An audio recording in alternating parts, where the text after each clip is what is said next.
समस्त को भक्तिपूर्ण नमस्कार। प्रभु महत् नामर धन्यवाद हो सुंदर सुजोग प्रभु प्रदान करियछंती। आज आमे अल्प समय पाई परित्राण उपरे आलोचना करने को जाउछु। गत प्राय 2 थर परित्राण संपर्क रे आमे किछि आलोचना करिथिले आउ तार कंटिन्यूटी वर्तमान आमे करिबा। परित्राण गोटे ब्रॉड सब्जेक्ट अर्थात गोटे बहुत बड़ आलोच्य विषय अटे। बाइबल मध्य पुरातन नियम रे नूतन नियम रे आउ प्राय अनेक पर्व पुस्तक अनेक पर्व मानक परित्राणर उल्लेख करा जाइथिबा कथा आमे देखुछु। आ से सबको संगृहित करी गोटे सिस्टमेटिकली अध्ययन करिबा, मूल भाषार बाइबल सहित टिके परखी देखी आगो को जिबा, ए सबु निहाती करबा दरकार आ भारी गुरुत्वपूर्ण विषय अटे। आज आमे परित्राण संपर्क रे थिबा गोटे 2 प्रकार जो भूल बुझामणा रही से उपरे अल्प समय आमे चिंता करबा को जिबा। ईश्वर को वाक्य रे आमे देखुछु अनेक स्थान रे ए परित्राण को प्राय 3टी दिगरे उपस्थापित करिबा आमे लक्ष्य करूछु।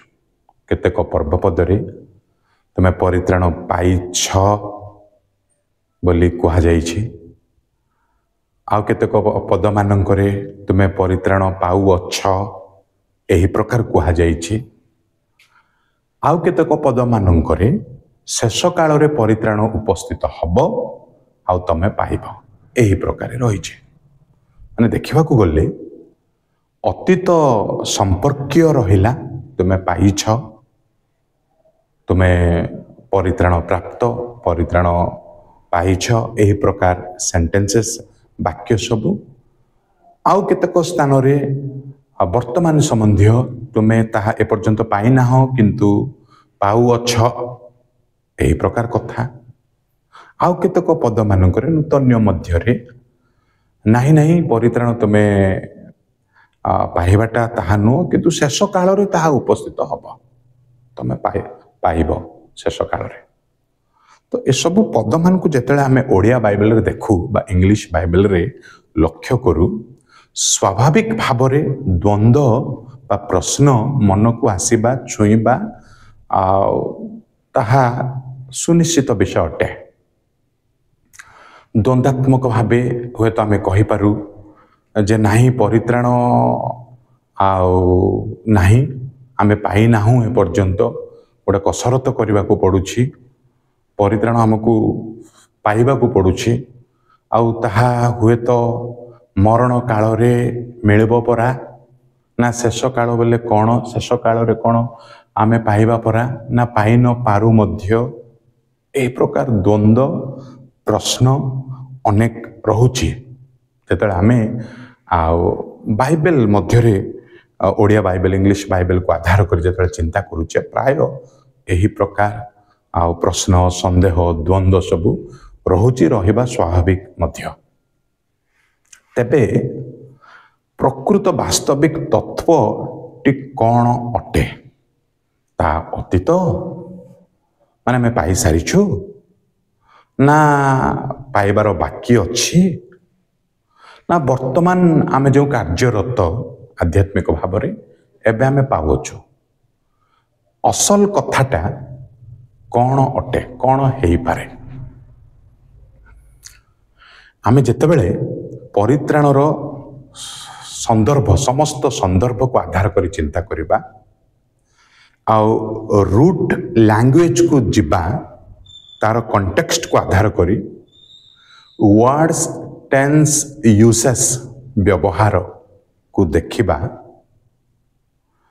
तेबे आमे जानिबा को पारिबा ए परित्राण 3टा भिन्न भिन्न कथा नुह किंबा आउ ए परित्राण धरिबा परी, छाड़िबा परी, हरैबा परी, पाइबा परी एमिति कथा मध्य नुह, किंबा आउ परित्राण एबे आमे पाउनाहु शेष रे ही पाइबा ताहा मध्य नुह।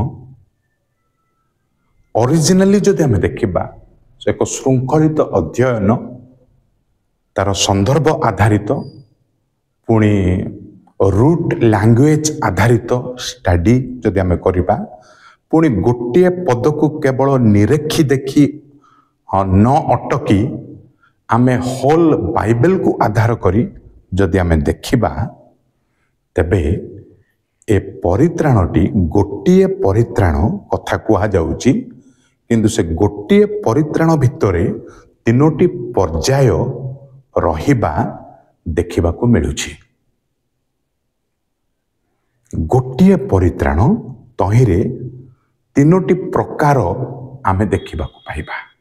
एही प्रकार जे यीशु को विश्वास कर आमे परित्राण पाइछु आउ परित्राण पाइबा परे पवित्रतार जीवन यापन करुछु। शेषरे यीशु जेतरे द्वितीय आगमन करिबे आमे राप्चर हबु। एही विषय यह गोटे विषय परित्राण पाइथिबा लोक से निश्चित भाव पवित्र जीवन पाई उद्योग प्रकाश करिबो आउ से परित्राण प्राप्त व्यक्ति से निश्चित भाव राप्चर हबो ऊर्ध्वकुन्नीत हबो। तेबे ए गोटे विषय को ए गोटे विषय मध्यरे गोटे परित्राण मध्यरे ए जो तीनोटी विभाग आमे देखिबा को पारुछु से तीनोटी विभाग को ही बाइबल परित्राण शब्द गोटे शब्द व्यवहार कर देछि। परित्राण पाइछ परित्राण पाउछ परित्राण पाइब शेष काल रे सेति पई अडुआ हेबा आमे लक्ष्य करूछु। तीनोटी पर्याय तीनोटी अवस्था गोटे परित्राण कथा आउ ए तीनोटी विभाग पाई विभागीय शब्द व्यवहृत न होई एका परित्राण शब्द ही तीनोटी विषय पाई तीनोटी पर्याय पाई परित्राण परित्राण परित्राण लेखा होइतिबारु अडुआ बा प्रश्न बा संदेह आसुची। किंतु परित्राण शब्द सत कथा किंतु ताहा केउ पर्याय को प्रकाश करुछि आमे ताहा बुझिबा दरकार। जेतले आमे सही प्रकार अध्ययन करिबा ए तीनोटी पर्याय होउची एही प्रकार। प्रथम पर्याय को जस्टिफिकेशन बोले इंग्लिश रे थियोलॉजिकली कुआ जाई थाए। जस्टिफिकेशन जस्टिफिकेशन रो अर्थ होची धार्मिक गणित बा घोषित हेबा। द्वितीय पर्यायटी साइंटिफिकेशन अर्थात पवित्रीकृत हेबा एवं तृतीय पर्यायटी ग्लोरिफिकेशन अर्थात गौरवान्वित हेबा।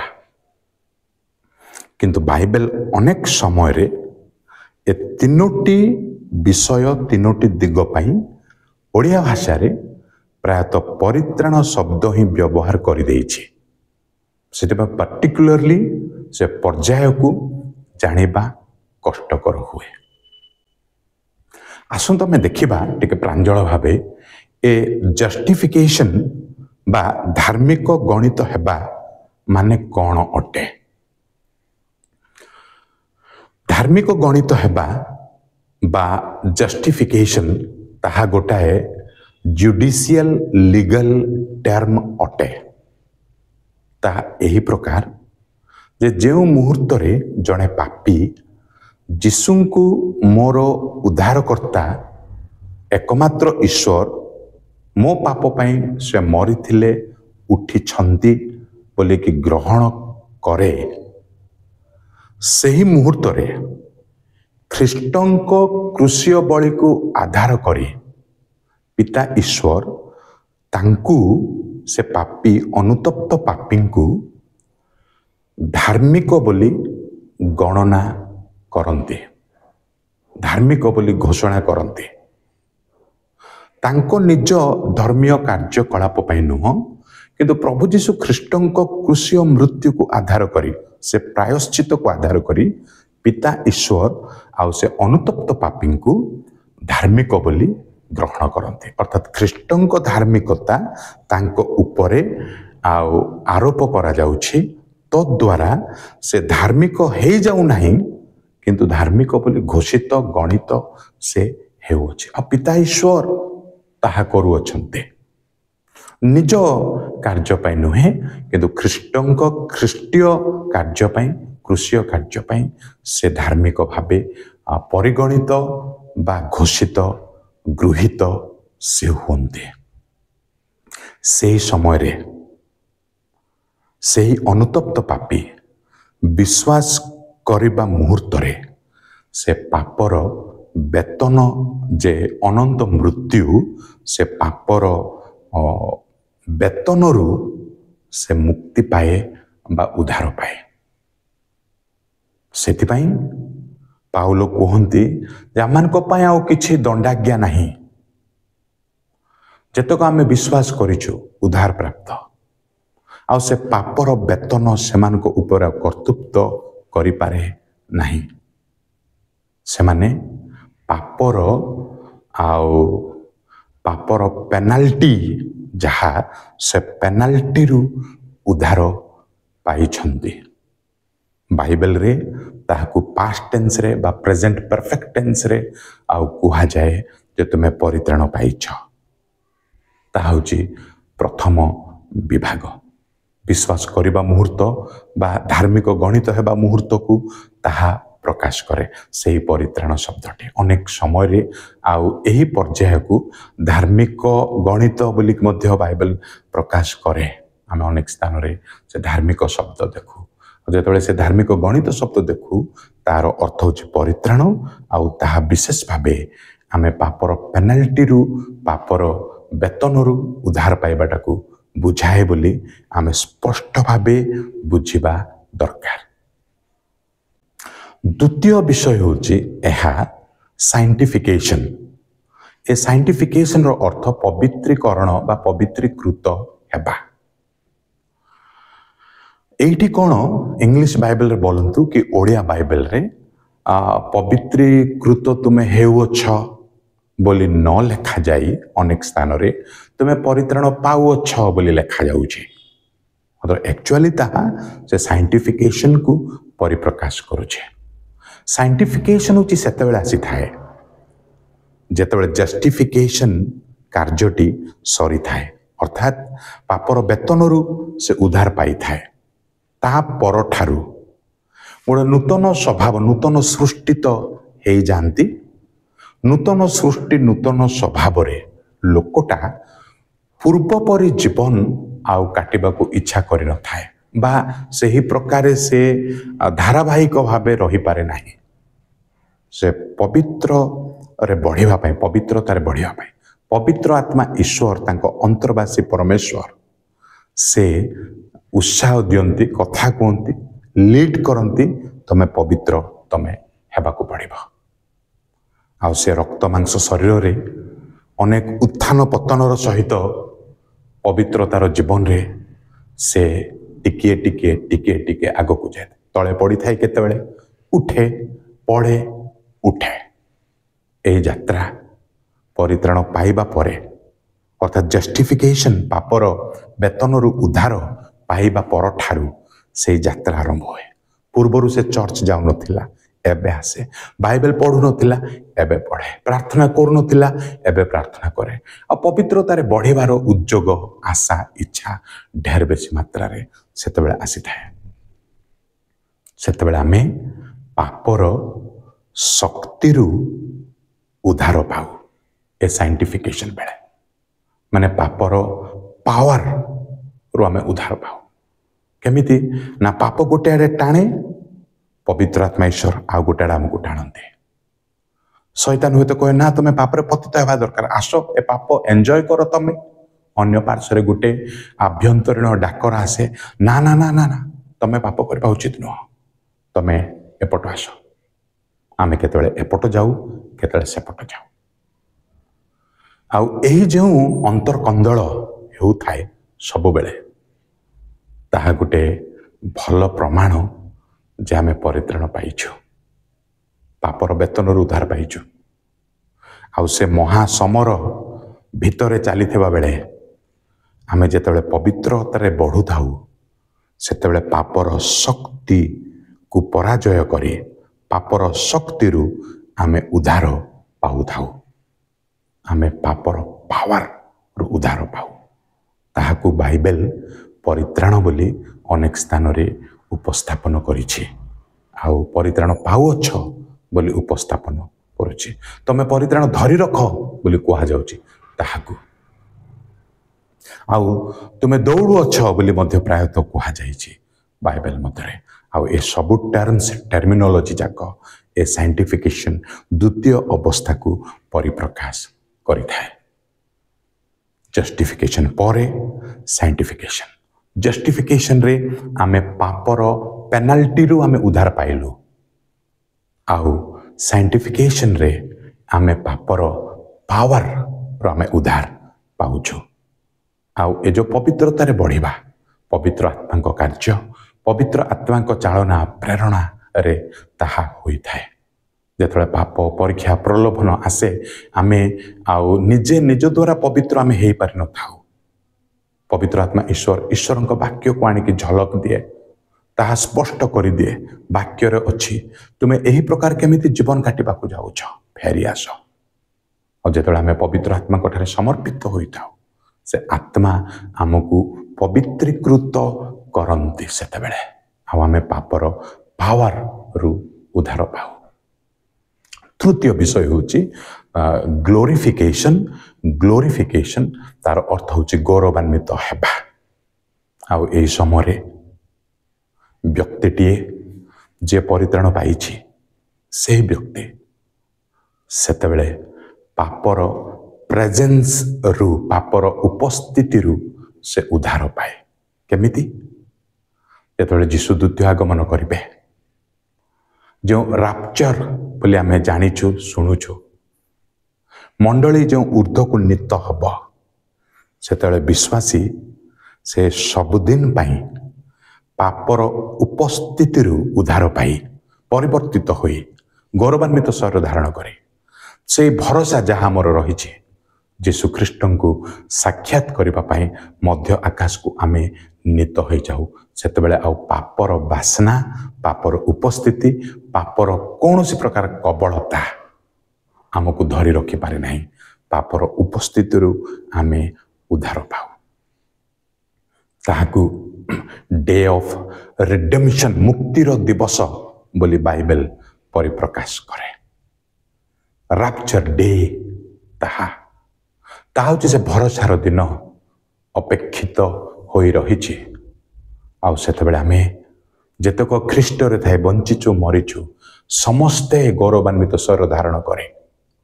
ମରିଥିବା ବିଶ୍ୱାସୀମାନେ ମଧ୍ୟ ଉଠିବେ, ବଞ୍ଚିଥିବା ବିଶ୍ୱାସୀମାନେ ମଧ୍ୟ ରୂପାନ୍ତରିତ ହେବେ। ଆଉ ପାପର ଦାଗ, ବାସ୍ନା, ପ୍ରଭାବ କିଛି ରହିବ ନାହିଁ। ପାପର ଉପସ୍ଥିତିରୁ ସବୁଦିନ ପାଇଁ ଆମେ ଉଦ୍ଧାର ପାଉଛେ। ଦେଖନ୍ତୁ, ଉଦ୍ଧାର ଆମେ ପାଉଛେ। ଉଦ୍ଧାର ଶବ୍ଦକୁ ଦେଖନ୍ତୁ। ପ୍ରଥମରେ ପାପର ପେନାଲ୍ଟିରୁ ଆମେ ଉଦ୍ଧାର ପାଉଛେ। ଦ୍ୱିତୀୟରେ ପାପର ପାୱାରରୁ ଆମେ ଉଦ୍ଧାର ପାଉଛେ। ତୃତୀୟରେ ପାପର ପ୍ରେଜେନ୍ସରୁ ଆମେ ଉଦ୍ଧାର ପାଉଛେ। ପ୍ରଥମଟିକୁ ଜଷ୍ଟିଫିକେସନ୍ ବୋଲି କୁହାଯାଏ, ଦ୍ୱିତୀୟଟିକୁ ସାଇଣ୍ଟିଫିକେସନ୍ ବୋଲି କୁହାଯାଏ, ତୃତୀୟଟିକୁ ଗ୍ଲୋରିଫିକେସନ୍ ବୋଲି କୁହାଯାଏ। କିନ୍ତୁ ଆମ ଭର୍ନାକୁଲାର ବାଇବେଲ, ଇଂଲିଶ ବାଇବେଲ ମାନଙ୍କରେ ଆଉ ସେ ଗୋଟିଏ ଟର୍ମ ପରିତ୍ରାଣ, ପରିତ୍ରାଣ, ପରିତ୍ରାଣ, ତିନୋଟି ବିଷୟକୁ ମଧ୍ୟ ପରିତ୍ରାଣ ଶବ୍ଦଟି ପ୍ରୟୋଗ କରାଯାଇଛି। ସେଇଥିପାଇଁ କନଫ୍ୟୁଜନ୍ ହୁଏ। ଆମେ ବାଇବେଲ ପାଠକ ପାଠିକାମାନେ ବେଶ ଧ୍ୟାନର ସହିତ ପଢ଼ିବା ଦରକାର ଯେ ଆମେ ଯେତେବେଳେ ପରିତ୍ରାଣ ଶବ୍ଦ ଆମେ ପାଉଛେ, ଏହା କେଉଁ ପ୍ରକାର ପରିତ୍ରାଣକୁ ବୁଝାଏ ଆମେ ବୁଝିବା ଦରକାର। ଏହା କ'ଣ ସେ ଶାରୀରିକ ଉଦ୍ଧାରକୁ ବୁଝାଉଛି କି? ପ୍ରାୟତଃ ପୁରାତନ ନିୟମରେ ସେହି ପ୍ରକାର ରହିଛି। ଶାରୀରିକ ଉଦ୍ଧାର ପାଇଁ ପରିତ୍ରାଣ ଶବ୍ଦ, ସେହି ପରିତ୍ରାଣ ନାଇଁ ଆତ୍ମିକ ପରିତ୍ରାଣ। ଯଦି ଆତ୍ମିକ ପରିତ୍ରାଣ, ତେବେ ଜଷ୍ଟିଫିକେସନ୍ ନା ସାଇଣ୍ଟିଫିକେସନ୍ ନା ଗ୍ଲୋରିଫିକେସନ୍ ଆମେ ପରଖି ଦେଖିବା। ତାପରେ ଆମେ ଜାଣିବାକୁ ପାରିବା ଯେ ଈଶ୍ୱରଙ୍କ ଯୋଜନା କେଡ଼େ ଚମତ୍କାର ଆମମାନଙ୍କ ପାଇଁ। ଗୋଟିଏ ପରିତ୍ରାଣ, ତିନୋଟି ପର୍ଯ୍ୟାୟ। ଜଷ୍ଟିଫିକେସନ୍, ଆମେ ପାପର ବେତନରୁ ଉଦ୍ଧାର ପାଇଛେ, ବିଶ୍ୱାସ କରିବା ମୁହୂର୍ତ୍ତରେ ତାହା ଘଟିଯାଏ। ଆଉ ସାଇଣ୍ଟିଫିକେସନ୍ଟି ସଂଘର୍ଷମୟ, ଗୋଟେ ସମରର ଆଉ ସଂଗ୍ରାମରତ ସମୟ ତାହା। ଆଉ ତାହା ଢେର ବେଶୀ ସମୟ ଲାଗିଥାଏ। ବଞ୍ଚିଥିବା ଯାଏ ସେହି ସମର, ସେହି ସଂଗ୍ରାମ ଆମର ଚାଲିଥାଏ ପାପ ଆଉ ପୁଣ୍ୟତା ମଧ୍ୟରେ। ତାପରେ ଯେଉଁ ରାପଚର, ତାହା ମଧ୍ୟ ମୁହୂର୍ତ୍ତକ ଭିତରେ ଘଟି ଯାଇଥାଏ। ଦେଖନ୍ତୁ ଏ ଜଷ୍ଟିଫିକେସନ୍ ଆଉ ଗ୍ଲୋରିଫିକେସନ୍ ତାହା ଘଟେ କେତେବେଳେ ମୁହୂର୍ତ୍ତକ ଭିତରେ ଘଟେ। ପରିତ୍ରାଣ ପାଇବା, ଜଷ୍ଟିଫାଇଡ୍ ହେବା ଈଶ୍ୱରଙ୍କ ଦୃଷ୍ଟିରେ ମୁହୂର୍ତ୍ତକ, ଗ୍ଲୋରିଫାଇଡ୍ ହେବା, ରୂପାନ୍ତରିତ ହୋଇ ଗୌରବାନ୍ୱିତ ହେବା ମୁହୂର୍ତ୍ତକ, କିନ୍ତୁ ପବିତ୍ରୀକୃତ ହେବା ପାଇଁ ଗୋଟେ ସମୟ ଲାଗେ।